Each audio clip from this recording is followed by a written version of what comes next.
लग्न झाल्यानंतर बायको नवऱ्याला बोटावर नाचवते, हे सर्वांनी अनुभवले.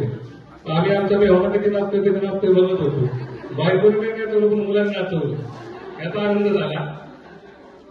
आणि गेले कित्येक दिवस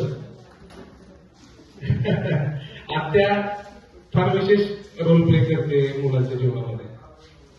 या मुलीला या आत्याला आपली त्या फार कनेक्टेड आहेत तिच्याशी.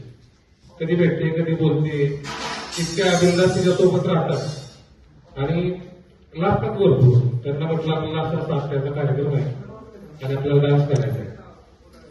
गॅदरिंग जस्ट झालं होतं, फक्त रिहर्सल दुसऱ्या गाण्यांवर झाली होती. काही निवेदन न ठेवता डायरेक्ट डान्सचं प्रॅक्टिस सुरू झालं आणि 2-3 दिवसामध्ये वेळा वाकडा करत करत करत सरळ करत करत आम्ही दोघं बघतोय आणि ह्या दोघीचा डान्स चालू होता.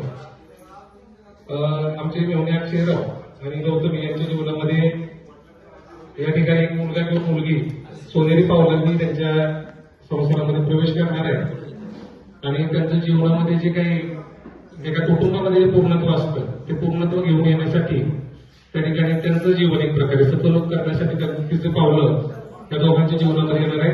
यांच्या दोघांसाठी सारा मेरातर्फे एक गाणं डेडिकेट केलं जाते. कोण येणार आहे ते सांगणार आहेत ते दोघे आता तुमच्या सर्वांच्या समोर.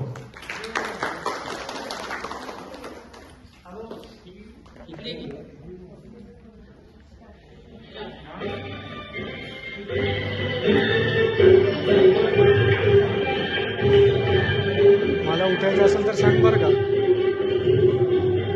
तुला अँगल येत नसेल तर मी उठतो.